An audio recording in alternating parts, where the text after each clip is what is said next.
1 hour 15 minutes. It will over by 16:15 hours. For delegates, we will take questions towards the end of the session, and you can do it by clicking on the top right corner. There is a Q&A box, and you can post your questions for the panelists towards the end. So I again welcome all our eminent speakers for joining us today at this event and taking out time for delivering their address today. I introduce our moderator of the day, Mr. Dave. He needs no introduction. He is a well-known celebrity and a former chairman of Codex Alimentarius Commission. Mr. Dave is also former advisor with FSSAI, and he has been working on various aspects related to food safety and quality. Welcome, Mr. Dave. I hand over to you, sir, to take the session forward. Thank you.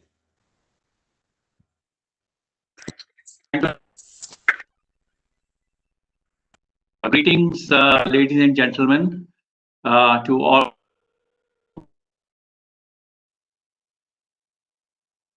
For having invited me to join you all at this 15th Food Safety and Quality Summit. So I must say that I have been associated, and congratulations to CII for a well-designed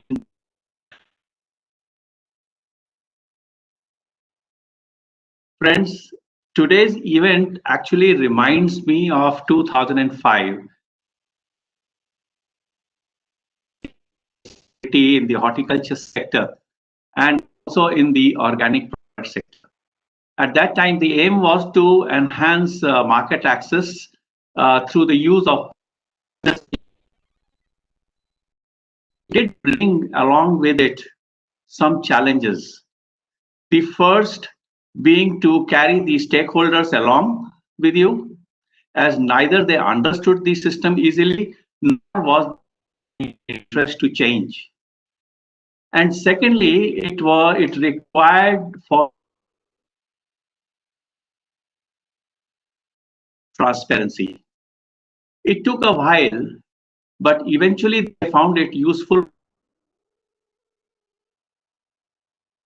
And I have to substantiate what I'm saying. They also realized that a digitization program does work if implemented in the right spirit. And now, digitization for governance, even the way we meet and greet each other. I had never imagined that the Codex Alimentarius over the past 2 months can also be held virtually. What a transformation it was. Ladies and gentlemen, the world is moving away from product certification to process certification. Artificial intelligence will be the new addition in a systems-based to gear up to these new technologies remotely. The day is not far when digitization will be actively applied globally. Surveillance, monitoring, and other regulatory functions. And you will hear from Dr. Shobhit Jain as to what FSSAI is doing.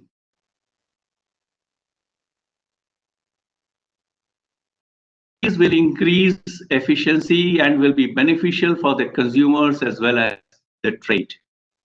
And so the competitiveness of the industry and regulators will lie there. On one hand, enhances efficiency and credibility of our operations. Consumers about food safety. It also poses certain challenges in terms of associated liability issues. We have seen this happening in the use of applications and entertainment. Industry will have to address these challenges together. Friends, Today, we will discuss the digitization initiatives in the sphere of food business for ensuring food quality and safety, the challenges faced by the regulators, and how these are being handled by them. Today, and we will look at different models. Let me briefly introduce each one of them. The first will be Dr. Shobhit Jain, the Executive Director of. He's heading the Regulatory Compliance Division of FSSAI, and he is also leading the digitization of regulatory processes in FSSAI.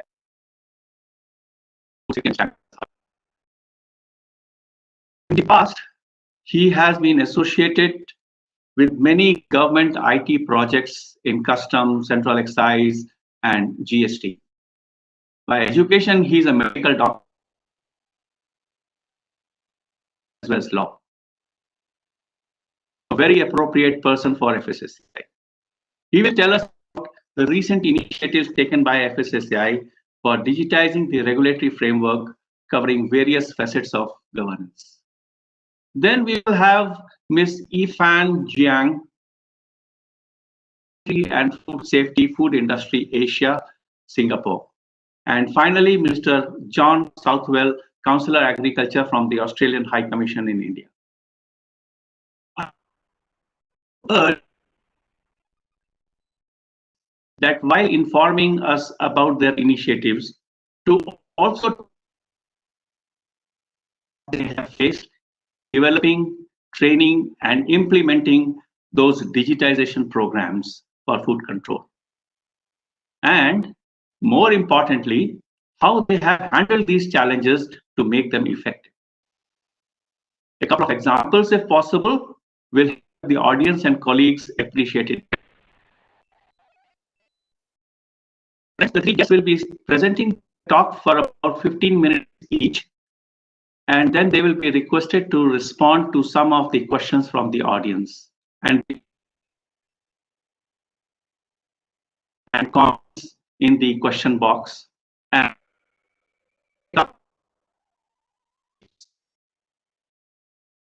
And let me invite Dr. Shobhit Jain.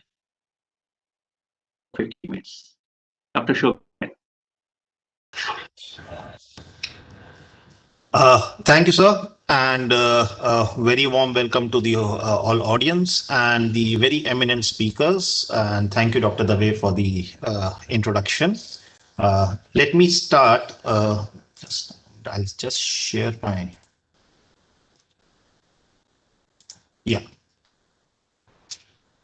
So I'll taking cue from Dr. Dave's introduction, I'll try and explain how in Indian context we have been attempting the digitalization of regulatory frameworks for food safety.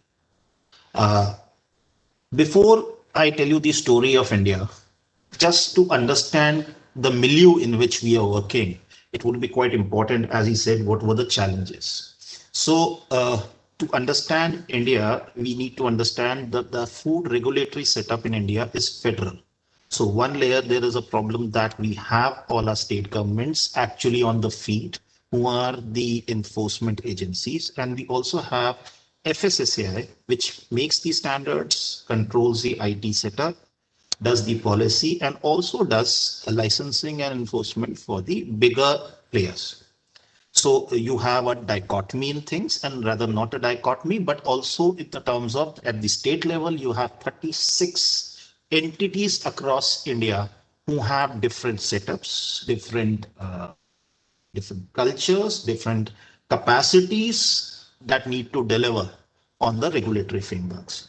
Then India itself is a very large country, but we have limited resources. I don't mean only in financial terms, but in manpower, in skilled manpower and things like that. So to actually roll out any kind of project, usually you find that resources are limited.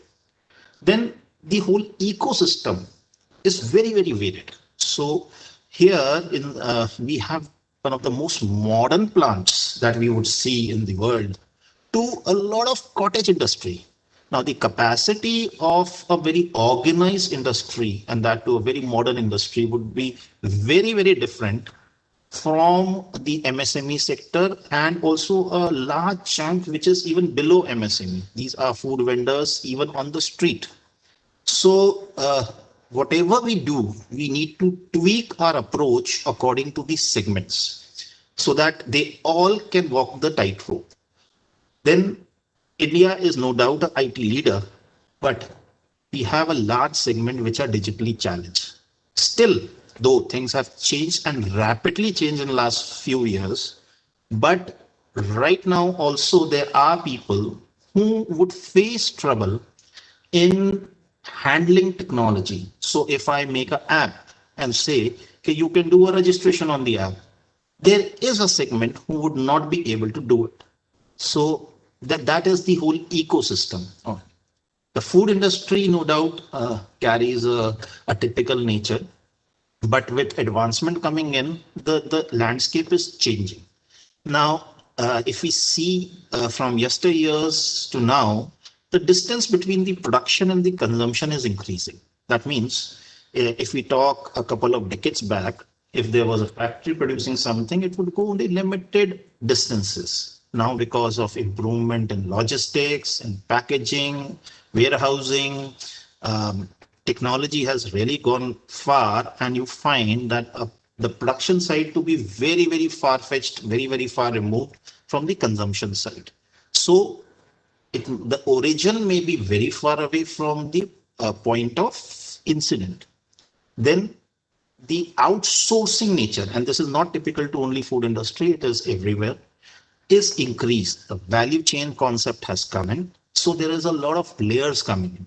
That means if there is some issue in one part of the value chain system, it gets layered between many layers and then crosses over to the point of consumption.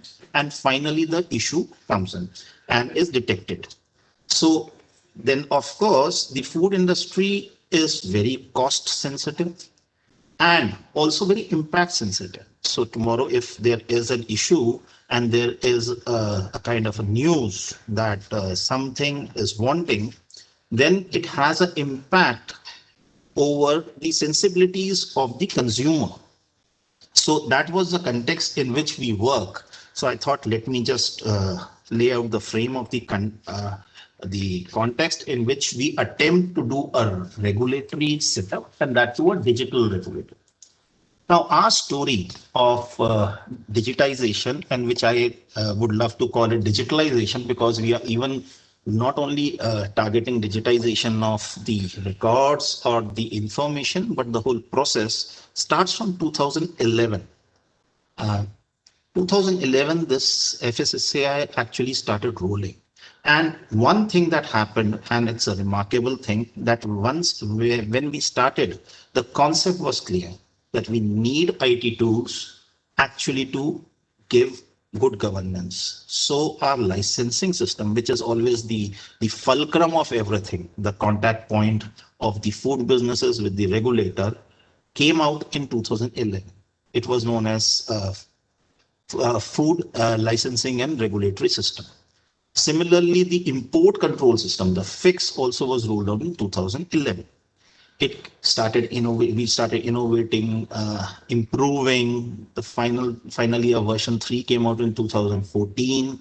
Now, these systems were rolled, but did not find acceptability all throughout the country on an immediate level. We were bringing state by state into it, and it took us some time to actually pan out to the state. Technically, the last state that came over to FLRS was in 2021 January. That was Nagaland. So we completed the whole process, but a bulk of it was there by 2014 and 15. Then we integrated our import control systems with IceGate, that is the customs online platform for clearances, and it became seamless between the FIX and the IceGate. The bill of entry would be filed on IceGate and would come on FIX automatically. Then as we rolled on, we saw numerous initiatives in last 3 years. It's primarily beyond only licensing. They were taking initiatives to reach out to people. Fostak is a training platform. It actually not only the training, but the trainers, which is a private initiative, they were all onboarded to it. In fact, it is one of the most successful training initiatives that I should say has been running. Any person who is trained under this umbrella by a trainer is recorded on this platform. A very, very successful initiative that way. We launched hygiene ratings. Then there was a food product verification system. Then we had the InfoNet, which is the laboratory network, the food laboratory network, and we connected all our approved labs, 200 plus, on this network so that any result of any test that comes in can be made available on the digital platform. And a phosphorus, which is basically the food compliance inspection system, risk-based inspection system. This is a app version, and regulators, the food safety officers can use this app, go for inspection. It has the pre-fed check-in checklist according to the kind of businesses, and they can actually just enter the inspection report then and there, and it is seamlessly transferred across to the server. But what had happened at this point of time is all these initiatives were being developed more or less in silo and were connecting only for very, very minimalistic things like just verification of the FSSAI license number. Then last year, when we actually decided to move on from FLRS to FOSCOS, we were trying to gear up for this transition, and the FLRS was pan India. The payments which were earlier through treasury challans, which involved going to the bank, feeding in, or in some states they were online. But we moved on to a pan India online system, a single gateway. And we also realized, as I had mentioned, that there is a segment which is finding difficulty in negotiating the digital frameworks. We launched an initiative known as Digital Mitra, which is that we train certain people who want to join us, and they can go out in the field. These are accredited people and help this segment to apply for registrations and also do any kind of compliance online that is needed. So there is a segment that is now coming up who would be actually helping the people who are challenged in negotiating the digital platforms to do their compliances at pre-approved minimal cost, and they are trained by us. So in 2020, and this is the COVID pandemic year, actually, we did something that I think will launch us into the phase two of the digitalization from FLRS to FOSCOS. While FLRS by name is a licensing and registration system, FOSCOS by name is Food Safety Compliance System. Now we are shifting our gears from mere licensing to compliance. The idea is that the whole regulatory framework should come online, and any incidental, any kind of transaction that we need to do, a food business need to do, or the regulator needs to do with the food business should not have any physical contact except perhaps sampling and inspections. So we have launched a FOSCOS. This came in June in a couple of states, about 9. And from 1st of November, it is pan India. It has been very successfully launched. And a lot of enabilities that IT offers are now being plugged in. Something like returns were manual in early days. Now we have the provision to find online returns. Audit reports, we have a whole third-party audit ecosystem. They also would do the audits, but again send the audit report to the designated officer through mails or through a physical copy. Then perhaps this would not become the part of our organized history.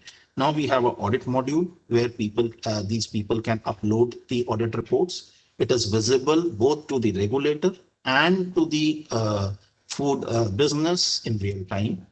The inspection that it started with Phosphorus has now been in fact advanced, and it is seamlessly integrated with Phosphorus. So the inspections can happen on a digital platform, and they are seamlessly integrated with Phosphorus. So now the result can be seen by the food business operator himself and also by the regulator. So now what we see for tomorrow is upscale. The future from here is to unlock the potentiality of the information technology that we have to take all things, all kind of processes online very, very soon. Just to give you the idea that what we plan to do or what is the thought process behind integrating all of this is, as I said, licensing. We need to have the KYC, that is the basic details of the food operator, who he is. So we need to have unique identification numbers. Till Phosphorus was launched, even today, we are giving licenses premises wise. Now it is very difficult to integrate or know where one entity has multiple premises. So we are integrating concepts like PAN, SIN, which is the company identification number, GST number, and these could be validated and used to actually integrate. So tomorrow there's a question, there's a food business operator, it has 1,000 places, outlets in the country, or he has 5 factories. Where are they? So on a click of a button, we can actually know through the system where are they. Similar is to identify the product. Here, there was a very important shift that we had. One of the problems that we had earlier was that the FLRS was on a text-based system. That means you want the license for a certain thing, approval for a certain thing, you describe the product. Now, if it is a description-based thing, it is not very amenable to a database, data generation, or statistics. Now, we have actually standardized most of the products. So at least for the standardized products, now we have shifted to a listing approach. That means no need of describing if it is part of a standard list. You just tick and take the license for. Once this migration happens to the new structure, a lot of database would get generated. And then if the question is, who is manufacturing bottled water in the country? It would come at a click of a button. Earlier, we used to do and we needed to do a search for all the words that could resemble water, and sometimes this could be vernacular, and India is a big country. So this is going to really define and change the whole data structure, the how we are going to, on which the whole regulatory framework is going to rest. Why this is important is this particular product itself, when it is standardized, the lab has to check the parameters according to this product. Now there, when we want, if there's a license for a product, the test has to be as per this product. This information should be standardized and moving seamlessly from the portal of licensing to the portal of laboratory. So this is actually the process that we are undertaking today. In fact, not only till labs, but even imports. So we are mapping all the products from these three, harmonizing them, including when you import, you actually import on HSN codes. So we have mapped even HSN codes to the standard products that we have, so that there is a seamless integration. Now, when somebody asks how much this product is imported, it can come through a click of a button through the standardized database. The idea is that FOSCOS becomes a central unit which would be integrating all these things, some of which we already have and some of which we are actually developing. And the idea is to give accessibility to all information about any food business or a food product in the country at a click of a button. Now, if a food business is there, now, these are the things that we intend to roll out in the future, like the compliance history of a business. You do inspections, we have the provision now, electronic inspections. In fact, now we are mandating only electronic inspection. Electronic means data caption through the Phosphorus app. But then later it converts to any kind of penalties, the record of a unit. These modules are under development, and very soon we will have all the transactional modules of adjudication, sampling, penalties, recalls, and stuff like that. And then for any business to see the history, what they have had a history of would be available with it. As I mentioned to you, hygiene rating and audits are already in, are integrated with FOSCOS. Then there is a lot of self-compliance or self-data that a food business offers. First thing is through the returns. We are revising the returns. We have the module online, and it is a very, very successful thing because earlier, in spite we had a licensing regime online, they had to give a physical return. If you don't give a return in time, you are prone to a levy of a penalty. They need to preserve the evidence that they have given a return, which was a very, very dissonant thing in the field. Now, with the online module, you can fill it online, it stays there. And also, one most important thing is whatever information comes in the return is in the digital form, prone to MIS, prone to analysis, prone to many, many things that IT can do over it. When we talk about major the technologies that are available, they are fancy words, artificial intelligence and things like that, but they all run on a platform, and that is the information which needs to be in a digital form. If we don't have it, the technology in itself cannot do it. So things like return, a very, very small thing, probably would be a game changer because most information that comes from businesses would come through this. Then we also, something like I just mentioned, withdrawals. Many businesses do withdrawals on their own. Where does this information flow? How do we know?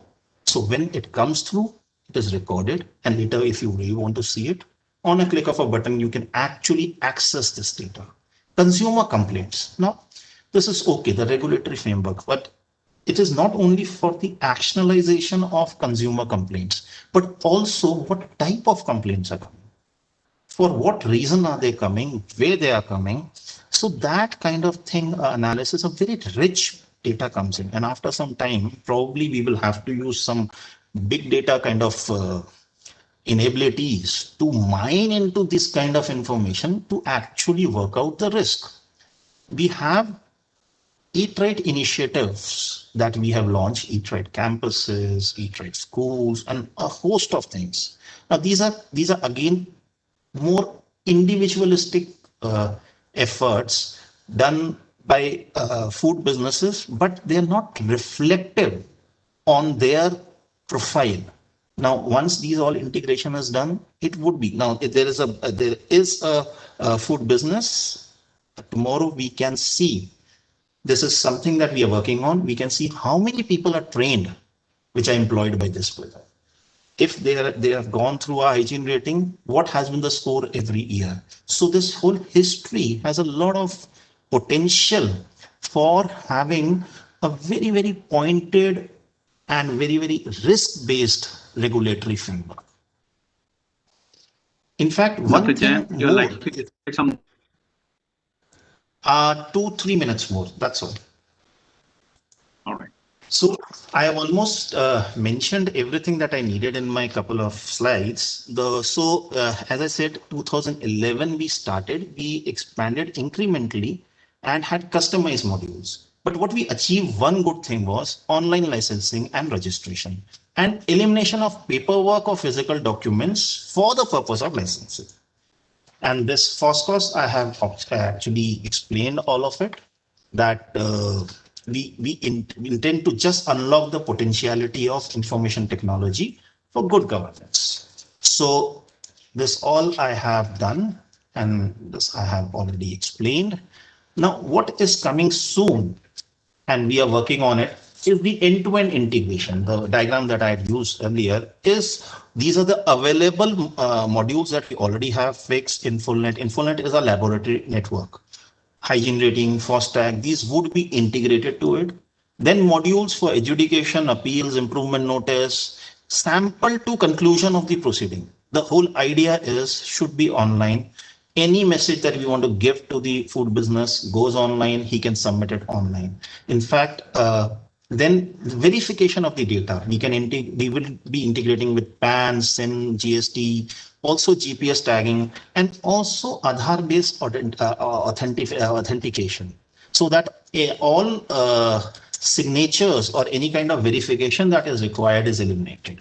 What we intend to come out of it is basically this, that data generates. And once the data generates, you can really move on to a risk-based profiling approach, which is backed by data. When data is coming in, you can actually have more real-time alerts than a post hoc inquiry of incidents. You can really see how risk is unfolding and then take the help of tools like artificial intelligence and all.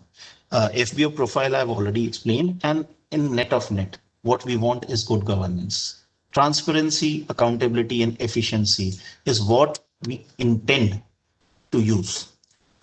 And finally, what comes out of it in real terms is a systematic and a systemic pan-India approach instead of a local response that we today have if there is an incident. Then a data-driven policy and implementation. Regulatory impact assessments can be enabled once this data is generated, and early signs and warning for anything, and finally, better delivery of services. I think that's all from my side. Thanks a lot.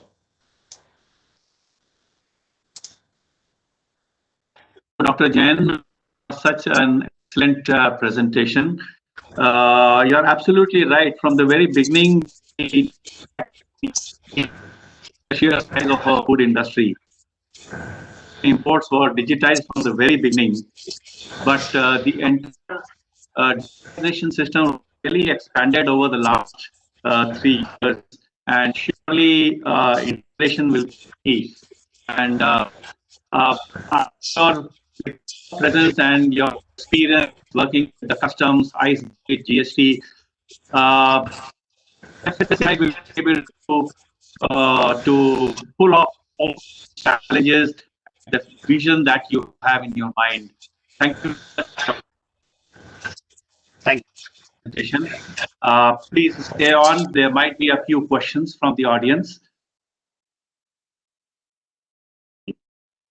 Now I would like to invite Ms. Sifan from the Food Industry Asia.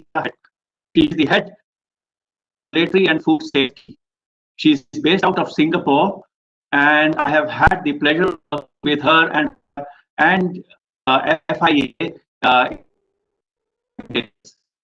Actually, lead FIA in providing science-based advocacy to promote harmonization and capacity building through partnerships. And she also teaches food legislation at Singapore Polytechnic. And she is very hardworking. The initiatives the industry has taken to strengthen the food safety and commerce area for the benefit of consumers. Ms. Ifan. Thank you very much, Mr. Dave, for the introduction of myself, and I also appreciate the presentation made by Mr. Shobit just now on the FSSAI's approach on the food regulation and the digitalization. I could also see quite a lot of synergies with the topic that I am going to talk about in terms of how regulations should evolve to address the emerging challenges in food safety and the regulations. And also, I would like to thank CII for inviting FIA to participate in this very important conference. So my presentation will cover on the topic about strengthening regulations for sustainable food e-commerce growth. Before I start, just a couple of introduction of my organization. So Food Industry Asia is a regional industry association that is based out of Singapore. And we work with some of the most largest multinational food businesses that have an operation in Asia Pacific region. So they range from the food manufacturers to ingredient suppliers and food service businesses as well. So besides the food companies, we also work and partner with various regulatory agencies and the NGOs and the academias and the national industry associations in each of the countries that form our partnership in a lot of activities and engagement. And the strategic focus of FIA is built on these four areas, namely on food safety, health and nutrition, supporting trade and harmonization of regulations, and finally on sustainability. So the content of my presentation in the next 15 minutes, I will cover on e-commerce as a growth channel for the food and beverage industry in terms of the business landscape. And secondly, on the current regulatory landscape in Asia. And also I will have a little bit of a deeper dive into what are the unique challenges that is faced on food e-commerce, and what are some of those solutions that we have observed in other parts of our region, and is there something we can also learn from this kind of potential best practices. And finally, some thoughts on what could be the ways forward to build the sustainable food e-commerce regulatory system. So first, if we look at the business landscape of food e-commerce, and these are actually the data that was gathered before the COVID-19 pandemic. So by the year 2013, it is estimated that the global value of food e-commerce will reach the US dollar of 254 billion, and actually more than half of these is contributed from the Asia Pacific countries. And we know that actually COVID-19 pandemic has further amplified this kind of the trend. So some of the data we have also gathered in the past few months shows that for example, in China, we have observed more than double of the growth of the e-commerce sale on some of those food e-commerce sales platforms. And in some of those platforms, there's actually even 4 times of the business transaction growth. So we also expect that the consumer behavior change it will also most likely to last even post COVID-19 pandemic.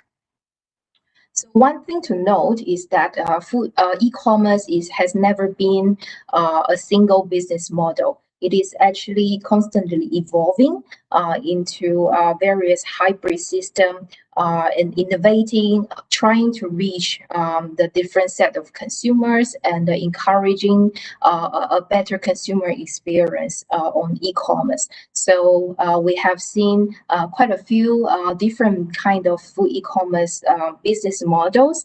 For example, we have platforms that are purely the marketplace, meaning that they only support in connecting the business sellers to the consumers, and they do not hold any inventory. So they purely are the connectors and facilitating the transaction. But at the same time, we also have business food e-commerce platforms that also serve as a retailer, meaning that they also purchase products in bulk and have their own warehouse and inventory, and they sell the products to the consumers.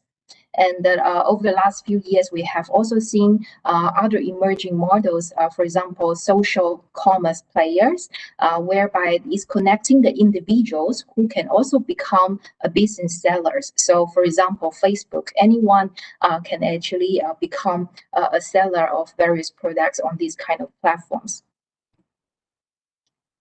So, because of the emerging different types of business models in e-commerce and the growth of the scale of e-commerce, it has also brought some of the challenges to the business and regulators as well. So in 2018, FIA conducted a survey with our industry members to ask them what are the most concerning issues when it comes to food e-commerce from a business perspective.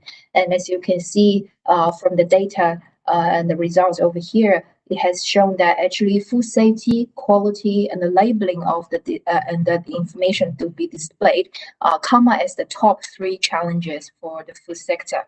And this is also on top of the other concerns such as the trade measures, liability, and the consumer data protection. So we also have some deeper dive into what is the current regulatory approach when it comes to food business, and that helped us to unfold what are the gaps that we actually see when it comes to food e-commerce regulations and regulation measures and the laws and legislations that are covering it. So when it comes to the traditional brick and mortar food business, we know that the food safety law is the single most important legislative system that is covering it. However, e-commerce food business is somehow different from the traditional brick and mortar food business, and we start to actually see that some of the food safety provisions are no longer able to actually cover the new type of business model. And that we start to also see other kind of legislations and the laws being developed to also kind of cover the protection of the consumers in the food e-commerce space. And we can draw some reference from other legislation such as the general e-commerce law or consumer protection laws. However, by using the existing laws, is not the perfect system because there's still limited information in the existing legislative system to draw the very unique challenges on online food business. So, for example, like in terms of the liability of the business players, because e-commerce is bringing a new set of these business players in this space, but the current food safety laws or other legislation haven't been able to actually detail the specific roles and responsibility of these new business players. So we do need new ways of managing the safety in food e-commerce. So now let's look at what is the current regulatory landscape in our region by zooming into every single country in our region. So don't be overwhelmed by the heavy text on this slide, but the key thing we would like to share with you is that in most in most countries in our region, there is still no available food e-commerce regulations. So we actually have to refer to the existing food safety laws or consumer protection laws to draw the reference, and those are labeled in black color. And for the countries that are labeled in orange color, including China, India, and Indonesia, those are the countries that have started to develop more specific food e-commerce laws and legislations to address the very unique challenges. And we can also say that China is probably leading the way, whereby various laws and regulations have been developed over the last about 5 years. And the system currently in China has been also very sophisticated. And there's quite a lot we can potentially learn from China. And India actually comes as second. So we see that in year 2017, there has been new legislations that have been put in place to further specify the roles and responsibilities of the e-commerce food business operators. And Indonesia this year just started to develop the food e-commerce regulations as well. And on the international space, we would like to also share that Codex Alimentarius is also developing a new international guideline to address the labeling of food sold online. So this standard is currently still being developed under the Committee of Food Labeling. So the point we would like to share here is that as we see the business models grow, the regulations need to evolve as well. So in the future, we can certainly expect more countries will also start to develop the relevant regulations to address food e-commerce. So next, I would like to share with you two examples why e-commerce, food e-commerce is such a different, it is bringing a different business landscape and business model that it has to be treated differently in terms of the regulatory perspective. And I will also share with you how some of the other countries are addressing these challenges and whether it's something that other countries can learn from as well. So the first example is related to cross-border e-commerce. So in the traditional food retailing sector, we know that the product offering is limited by space because consumers will have to go into the physical store and select the product. So if we think about the biggest supermarket in the country, for example, in my country, which is Singapore, the biggest retailer market is actually from India, which is called Mustafa. And it's a 4-story building that has all kinds of products that we can buy from inside, and that the entire store probably will offer already thousands or hundreds of thousands of SKUs.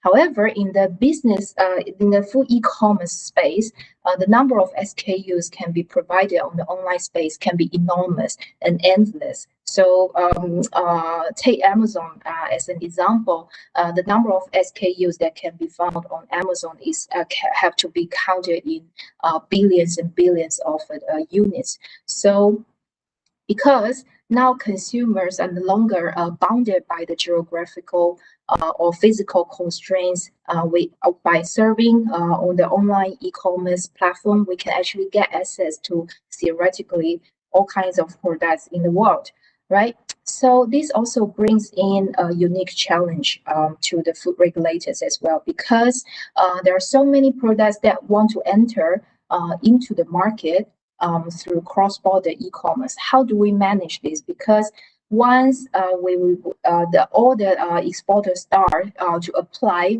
for import permit and also apply for a food safety certificate to the exporting country, there's just no way that the importing country's regulator can cope with this kind of demand.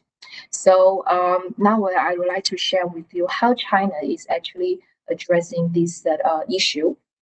So in around 2 or 3 years ago, China started to regulate on this space on the cross-border e-commerce, or CBEC in short form. So China has provided a very clear definition on cross-border e-commerce, whereby actually in this model, the manufacturers will sell their products and display their product information on the full e-commerce platform that is hosted in China, and consumers will purchase their products through the platform. And the overseas food manufacturers will send their products to China within the free trade zone in the bonded warehouse, and the products will be shipped directly from the bonded warehouse to the consumer. So in this business model, products are sold purely for personal consumption and not for resale. The product do not appear in the local retail market. So in this way, a comparatively less stringent set of regulations is applied for the CBEC model, whereby the products actually do not need to follow the China food standards. They just simply need to follow the food safety standard in the exporting country.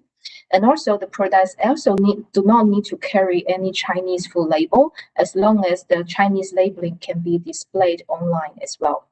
But this doesn't mean that China is actually taking a compromise on cross-border e-commerce import.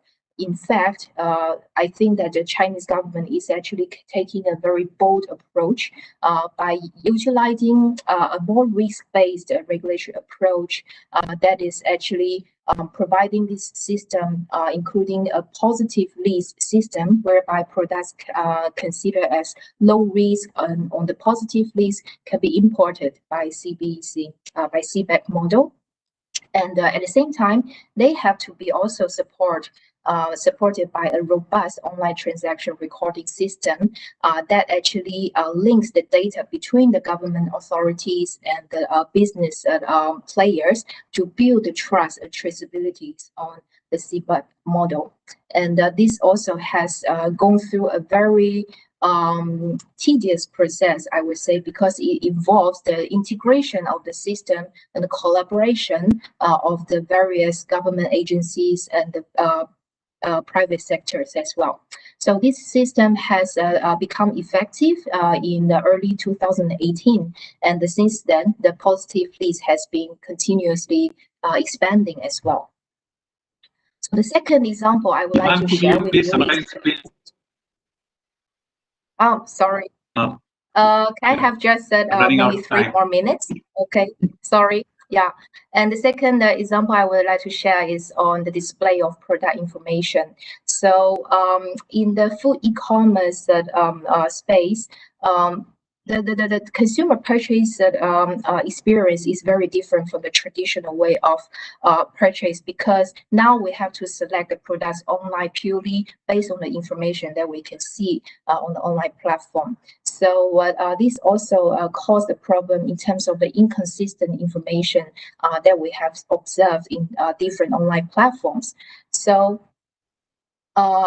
an example is from the Singapore's food safety agent, the Singapore Food Agency, whereby very recently they have proposed a new labeling legislation that is specifically addressing the information that needs to be displayed on the online food sale. So these are the information that has been proposed by the Singapore government when it comes to online food sale. And at the same time, they have also given the flexibility to business, whereby you can display the information either through online description or just to present a picture of the actual product's label, as long as it's clearly legible. So this is the final slide to summarize my presentation. So in terms of the way forward when it comes to food e-commerce regulation, by advancing in this space, we have to collaborate by bringing the different players together, including the regulators, the business, and the consumers, to strike a balance on the regulation that would benefit to all the sectors. So we have to build the regulatory system agility, whereby we have to see where we need to set stricter regulations and where we need to implement some flexibility. And secondly, implementing standardized regulations and control measures. And finally, achieving the traceability and accountability through the supply chain. So that ends my presentation. Thank you very much, and sorry for running out of time. Thank you, Ifan. Surely, living style of everyone, and COVID has really given it. If there are no questions from others, I will be asking you questions. First of all, let us have a couple of questions with the. He has to go.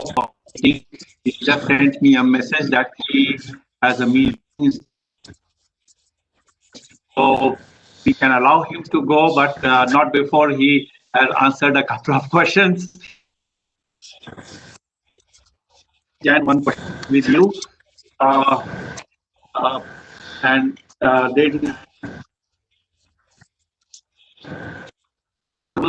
in case you have any for Dr. Shobhit Jain. Dr. Jain, traceability and food recall, product recall. Yeah, which I think if we can move quickly and put this in place,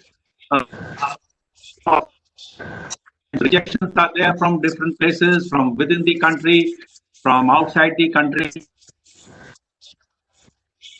Putting in this traceability system or a food recall system, supported by food recall, of course, will really help to build a culture for quality management. Yeah. Dr. Dave, I think I'm with you on this. In fact, there is no doubt about it that we need, because in traceability and food recall, speed is essence. So what actually any kind of digital platform can offer us is to act fast and act sure. So there is no doubt that we need that kind of I would say enabilities, as I said. But what I realize while working out here is there is a certain level of preparatory ground that we need to cover before a system like this can settle in. One of the examples, as I said, was that right now to link which four factories belong to the same entity, or what food has traveled from here and processed and gone further, is something that we need. So to get the data structures right, finally we need these kind of systems. Recall and traceability are, I would say, the pinnacle of what we need after the digitization of the basic requirements. Because as I said, this will going to give us efficiency and speed, and which is the most important thing, especially given the sensitivities attached with food. So that is what we need, and the technology today offers all this thing. uh, I am exposed to something like blockchains, which I wish tomorrow is used in regulatory frameworks, and we can then actually build such systems based on advanced technologies which offer. But these would really need some robust systems, because the amount of data that would flow into a trace, we can always build for niche products. And I am sure you have been involved for niche products on the export side. We have been actually building TraceNet and things like that, GrapeNet. But these were for a niche purpose. But for the food segment in total, you really need big, very, very robust systems, and there are technologies involved. And we hope to see things like this coming up very soon. Actually, we have recently heard the story about honey and other things. Now, how it is being collected, from where it is being collected, what mixed done.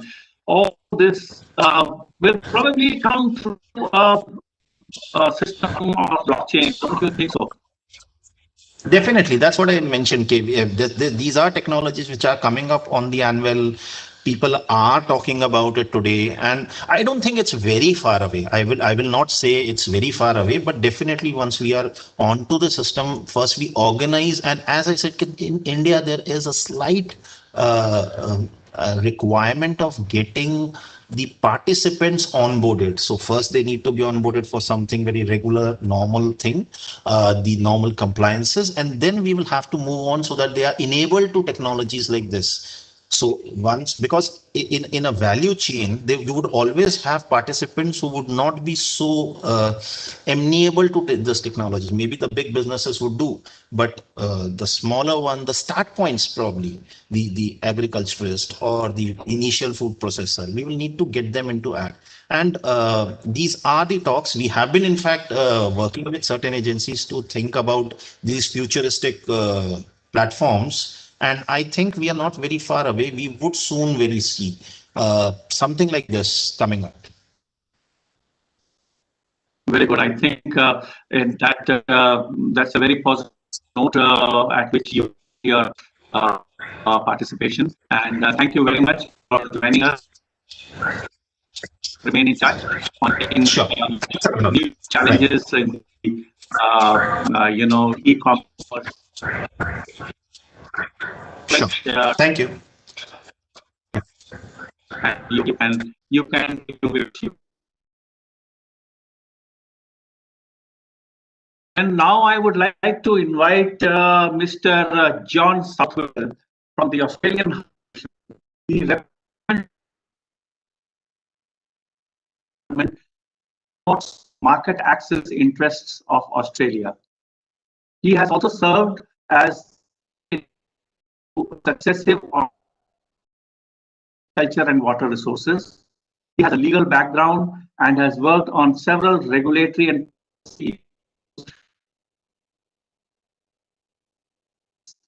And his talk will be around digitizing surveillance, food testing, traceability. This is regulatory ecosystem. John, my experience has been superb, and together we all developed several guidance documents that support digitization and trade. So there will be a lot of ladies and gentlemen, let's give him a big hand, and over to you, John.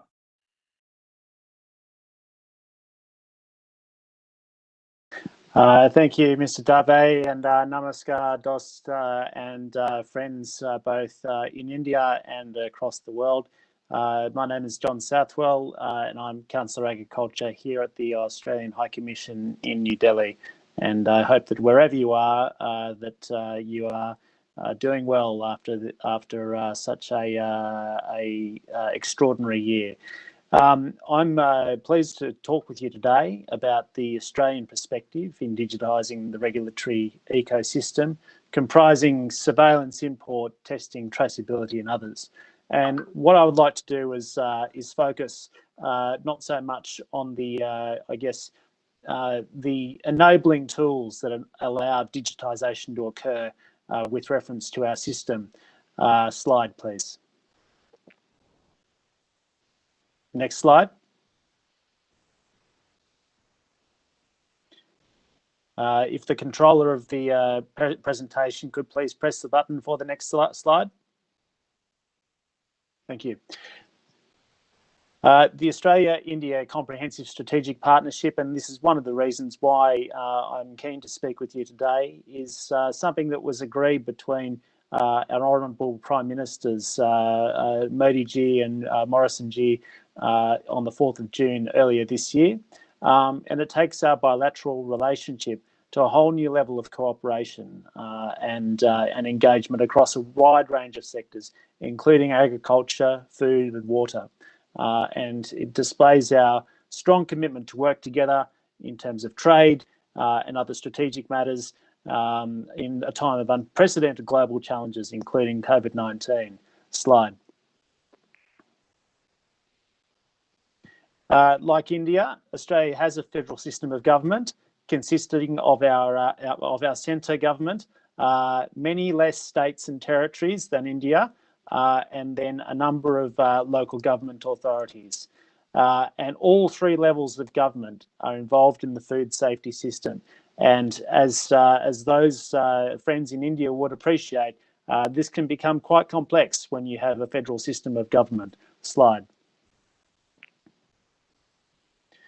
Our food safety system is a partnership between government and industry, where we consider that government cannot do everything, and neither can industry. So we need to make sure that government sets the policy and legal framework for food safety, and that industry sets its policy and practices framework for various things to be able to innovate and to ensure that government needs to ensure that regulation is outcomes focused, risk-based and evidence-based and proportionate, and making sure that industry has the space to grow and be able to innovate, undertake research and development, and develop new products which actually both satisfy consumer demands, but also, most importantly, a safe, high-quality food with a high degree of consumer confidence.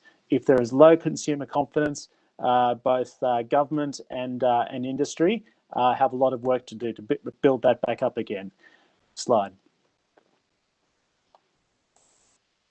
Our system in Australia, and we join with New Zealand in our food regulation system, is made up of a series of laws, policies, standards and processes to make sure that food is safe to eat. We have our Australian New Zealand Food Standards Code, which is incorporated into legislation at the state and territory level. And then we also have acts which govern both the importation of food and the Imported Food Inspection Scheme, as well as our Export Control Act, which ensures that the products that we send overseas are able to provide assurances to bodies, including the Food Standards and Safety Authority of India, that we are meeting importing country requirements. So, say, for example, India's importing country requirements. And we make sure that our code goes across maybe 4 broad areas, both the composition of the food, the labelling of the food, food safety programs, and also the production processing of those foods as well. Slide. As I've mentioned, that food safety is both a government and industry responsibility. Across our nation, we have 3 different levels of roles. Number 1 is the department, which I represent, which looks after export and import control, and I referred to the legislation in the previous slide. And this is both to ensure that the food that is coming in is undertaken through surveillance and risk-based testing. Food Standards Australia New Zealand, which develops the National Food Safety Policy and Standards, and that is a joint national body with the government of New Zealand. And then underneath, we have the state regulatory authorities, which ensure that the National Food Safety Policy and Standards are both implemented in a proper way and ensuring that that we are consistent across the country. As part of our approach is consistent with international best practice and based on the Codex Alimentarius Commission approaches to managing risk. As part of its standard setting work, FSANZ is required to undertake a regulation impact statement and a benefit cost analysis for consideration by all stakeholders. It also undertakes public consultation and considers economic and social analyses in setting standards. This is a common practice for all policy and regulatory processes in Australia, from animal welfare through to financial regulations. And as I mentioned, standards are also set within an international context. Firstly, in Australia's partnership with New Zealand, and secondly, by comparison with international standards. And by having regard to those international standards, FSANZ sets Australian standards that facilitate the import and export of food and food products. The final decision on food standards is made by the Forum on Food Regulation, and ministers can accept, amend or reject the standard or ask for the review of a draft standard. Slide. Turning to traceability, it's a key component of Australia's food regulatory system. And the basic element is 1 step forward and 1 step back elements of traceability, and being able to identify the source of all food inputs, such as raw materials, additives, other ingredients, and packaging. And this is very, very important, being able to look up and down the supply chain to ensure that the food that is being produced and sold can actually be traced, to ensure that if there are incidents, you can get onto it very quickly to minimise any difficulties, such as human health impacts, and also to make sure that any damage is minimised and there is good communication up and down the supply chain. Slide. I mentioned that we undertake a risk-based approach to our food chain, and this is basically going all the way from farm to fork, whether that be from the farm in New South Wales, where I grew up, to the dinner table, or whether that is onto the boat to go over to a market such as India or Singapore or a number of other places as well. Our food safety system is based on the FAO WHO principles from 1997 for food control systems, and it follows that risk-based approach. Our enforcement is also risk-based, where business inspection is targeted on the businesses that represent higher levels of risk in their operations. And responsibility for ensuring safety rests with the business that has control of the food at that point in the chain, whether it be farming, transport, processing, retail, or any other operation. And we make sure that the regulation on food quality, safety, and nutrition requires the application of good agricultural practices, good fresh food practices, good manufacturing practices, good food retail practices, good ready-to-serve practices, and finally, good food production practices. Slide. On our import system, I'll touch on this very briefly, but we have ensured that our system, our alignment of traceability requirements is aligned with our domestic requirements, i.e. one step forward and one step back. And under some changed arrangements for certain food, where at border testing alone will not assure safety, importers will be are required to ensure that food is covered by a recognised food safety management certificate to enable the food to be imported into Australia. Not all food requires this food safety management certificate. Only foods where at border testing will not assure safety will require a certificate. And we are, these certificates are required for things such as jerky, biltong, and some fruit and frozen fruit and vegetables, certain nuts, meat products, and cold smoked fish. Importantly, to recognise the actual risk that these products pose to human health, rather than and making sure that it is science-based and also risk-based, relying on the advice from our body, the Food Standards Australia and New Zealand. And the other thing that we need to do is make sure that, again, it is one step forward and one step back to be able to trace the product of who produced the food, who they purchased it from, and who they sold the food to. Slide. In terms of our system, we have, in terms of our digitised system, we have digitised for a number of years, and we make sure that our customs, quarantine, or as we refer to it, biosecurity, in imported food systems are linked to minimise duplication and confusion for importers. Food is reported to is referred to the Imported Food Inspection Scheme by the Department of Home Affairs Integrated Cargo System, and then food inspection rates are based on risk to public health and safety. And I've included some information at the bottom of the slide there around the different food inspections that we undertake. Basically, it is we either classify risk into risk food or surveillance food, and we ensure that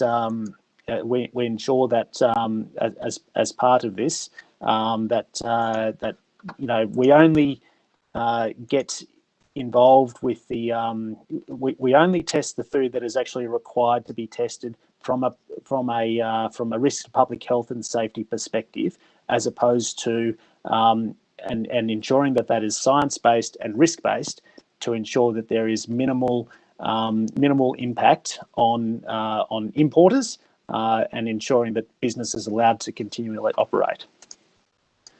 Slide. In terms of our systems, it's very clear that consumer desires are changing, as are the requirements of trading partners. Consumers are very interested in whereabouts something was grown, whether it is, say, for example, halal or not, or whether it is organic, or simply whether the rock melon was grown in a certain paddock in a certain place in a town, and actually understanding more and more about where food is grown, as I said, from farm to fork. And these modern, accurate and timely traceability systems can assist in providing both additional assurances to customers, both in terms of consumer desires, but also from a food safety perspective as well. And I've mentioned trading partners as well. And it's very important that we consider that the government sets the what, not the how, to ensure that industries are able to develop their own their systems to actually meet the requirements of one step forward, one step back. Because all commodities have their traceability challenges. It is, for example, wheat is a very, very small product individually, but when it is in bulk, it is a big product. And whereas if you have larger products, such as a box of fruit, that is much easier to trace than individual grains of wheat. And new technologies and research are proving to be invaluable in providing options to address the challenges. And that's why it's important that we actually consider ensuring the what is set rather than the how. So for example, if at the beginning of this year, every single person everyone was mandated to communicate via Windows 95, we would not have been able to use WebEx throughout the course of COVID-19. So it is very important that government basically set that policy framework and the laws around what to do rather than how to do it. Next slide. So, conclude now. I'm sorry? You complete now? Very shortly.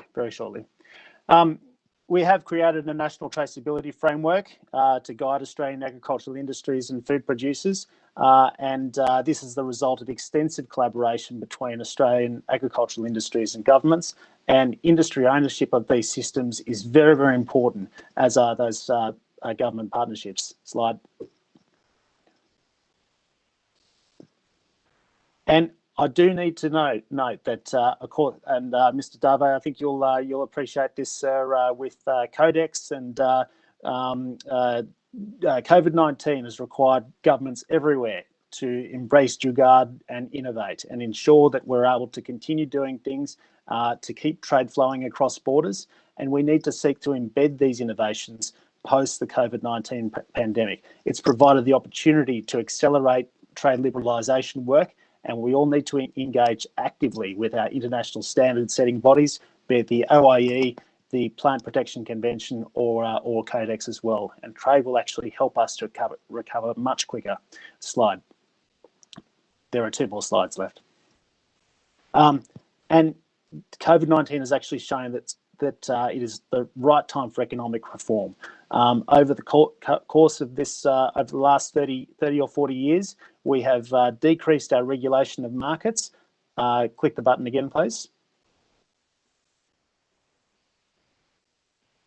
And you can also see that as we have deregulated markets, we have made sure that we have kept up with both consumer and environmental and sustainable requirements that have been set around the globe. Slide.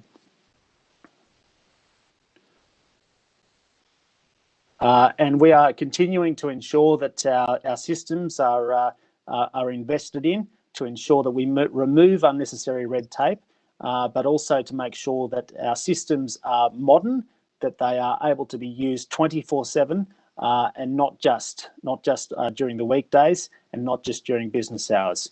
Slide, and this will be the last one.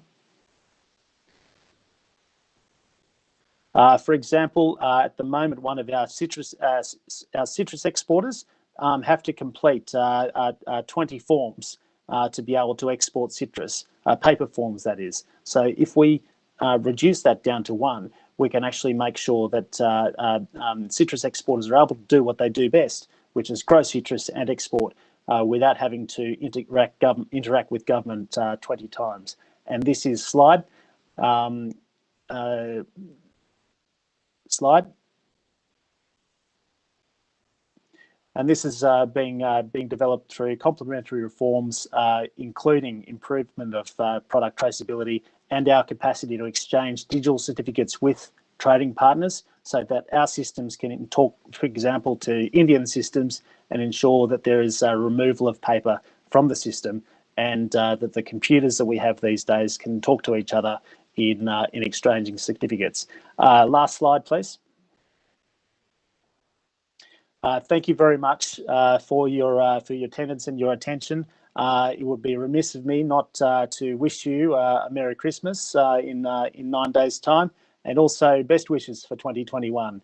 And may 2021 be much better than 2020. Yeah, thank you, John, for related by hearing the traceability stories, because with the work of traceability in India, and the example that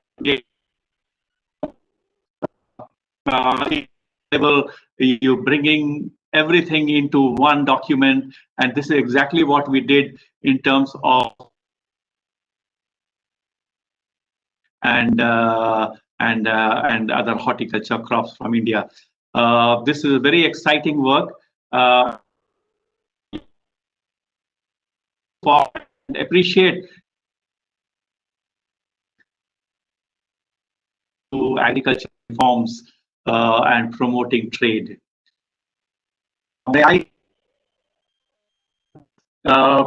If you can join Ifan, a couple of questions. Ask the first. Ifan, are you there? Yes. Yes, I'm He is here. there. I just want. How are you looking at harmonization of e-commerce across different Asian countries? Mm. Related question that somebody has asked: which country is the best on e-commerce regulatory framework? So these two.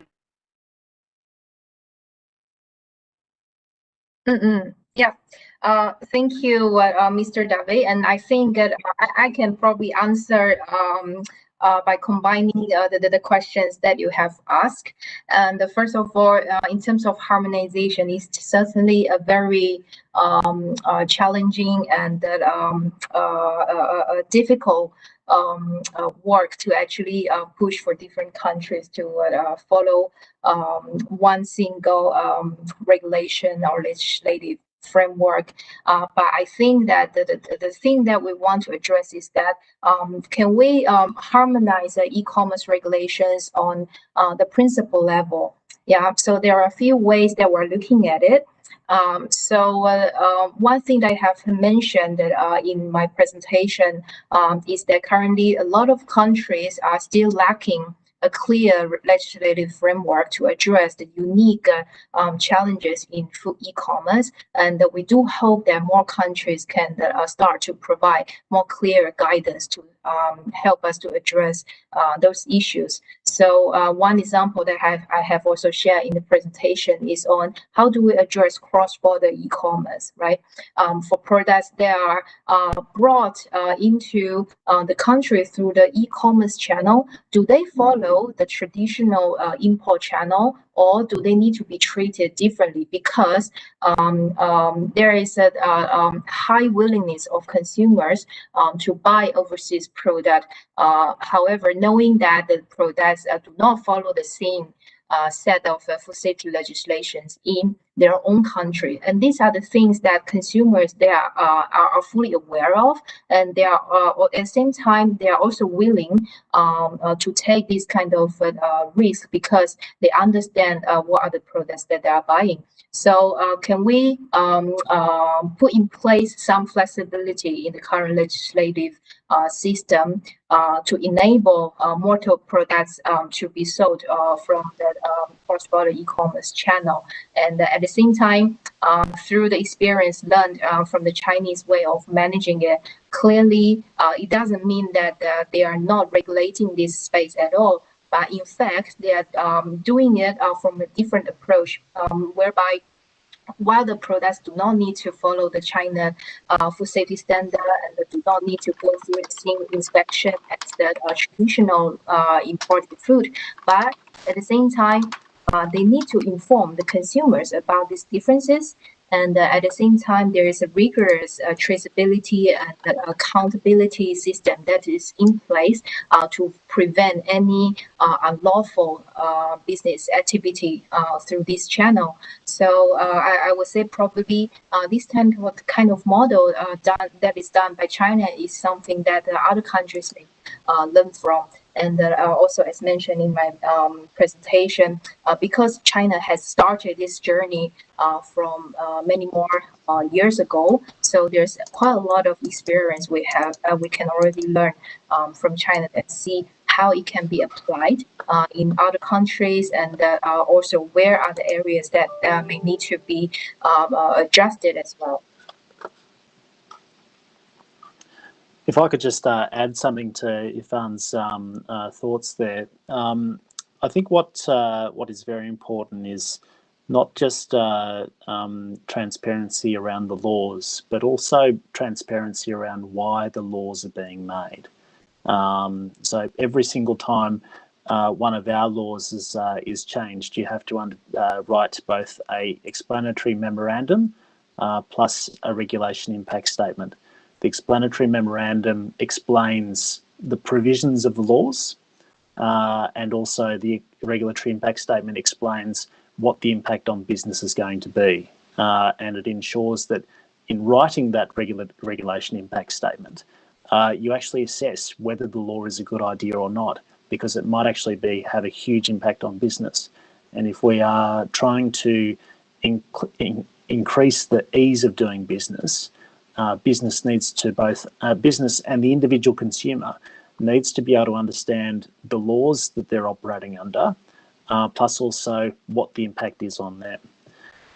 And while I don't wish to do any lawyers out of a job, being a legally qualified person myself, it is very important that that the average person on the street has a clear understanding, as clear understanding of the laws under which they're operating as the person who runs the cafe, the person who runs the restaurant, the person who runs the e-commerce business, right up to the bureaucrats who make the decisions. Yes, absolutely. That's very critical. There are some countries, many countries, who have developed, and as Ifan also presented in her presentation, working on a document, principles and guidelines, have a harmonized document. John, I would like to ask you a question. Just a thought which came to my mind. Networks. Do you that the trading partners can agree? The trading partners, for example, India and Australia, or Australia and Japan or other countries, networks for specific areas or identified products or shipments. Some linking traceability networks can information about different products and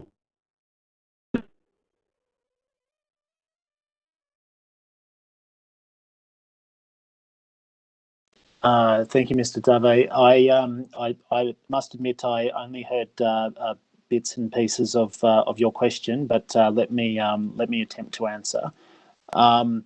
In terms of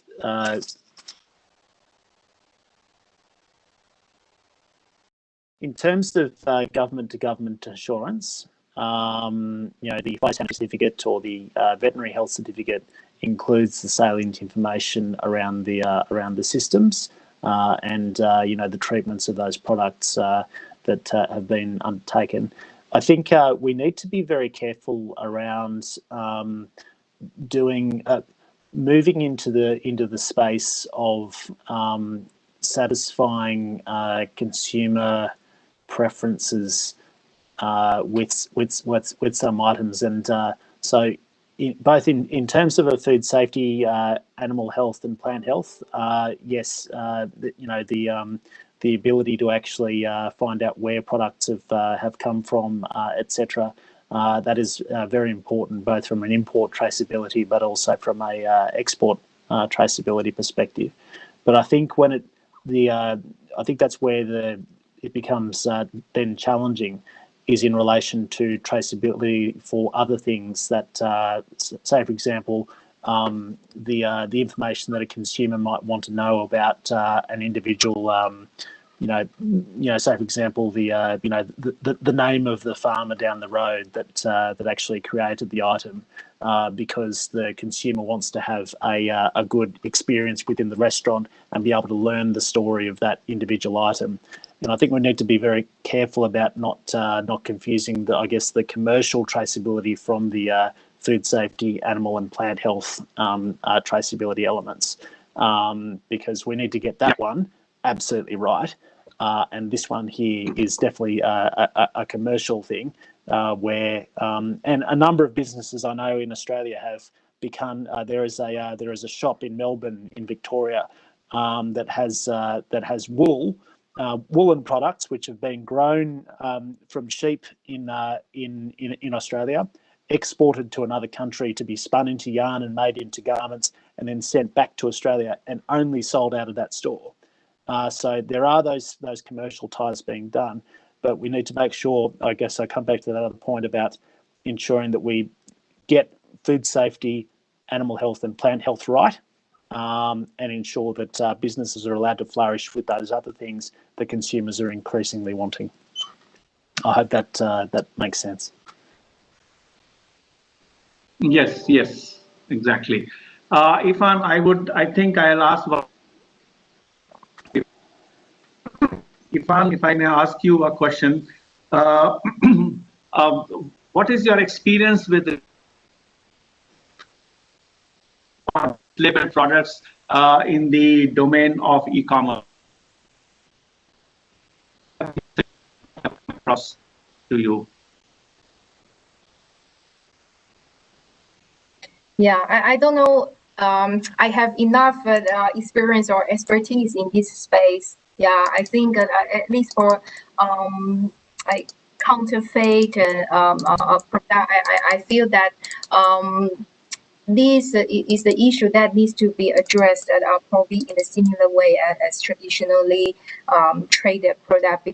But I think that more the more challenging part that is brought by food e-commerce is because of the low market entry barriers when it comes to selling the food products, and that it's actually easier for counterfeit products to enter into the market. I think this is the area that certainly needs the business sector and the government authorities to work together to address this issue.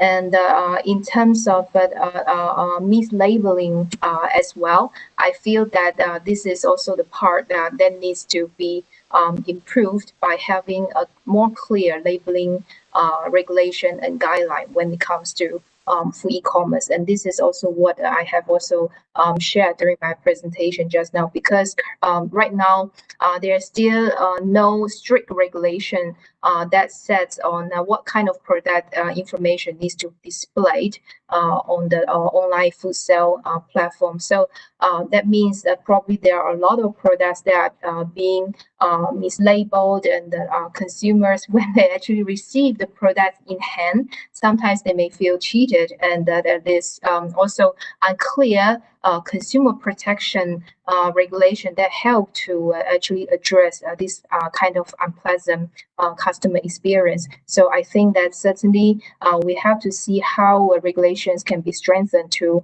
actually close these loops. Yes. Thank you, Irfan. Thank you, John, for answering a few. So I would like to summarize the session by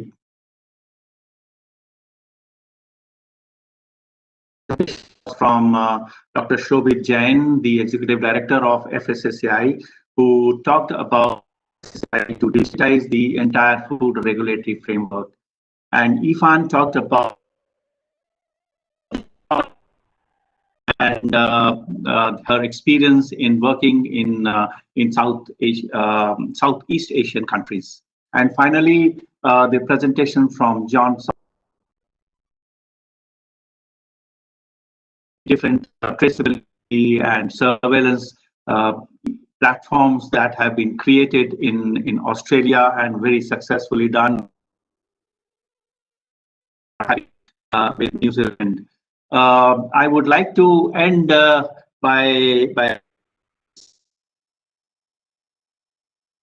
clear that digitization is making the world look so small and particularly after our closer and closer, and we are looking at working more from home rather than from the field or from the offices. With this note, I would like to thank Ifan, John, and Dr. Shobit Jain in absentia, and I give the floor back to.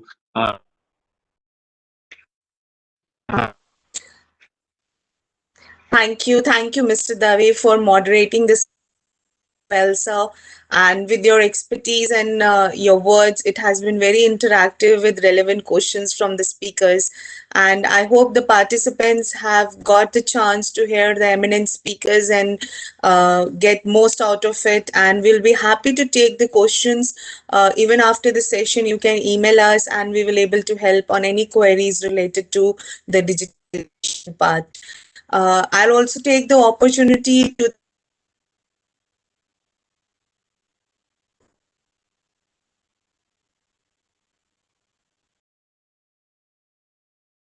Cargill, ITC, Handels, Nestle, our SCA, Belt, DuPont, Hexagon, Nutrition, Zydus, and also our corporate partners, Dawn, Indigo, Kellogg, Patanjali, Ball Beverages, Mako, 2000.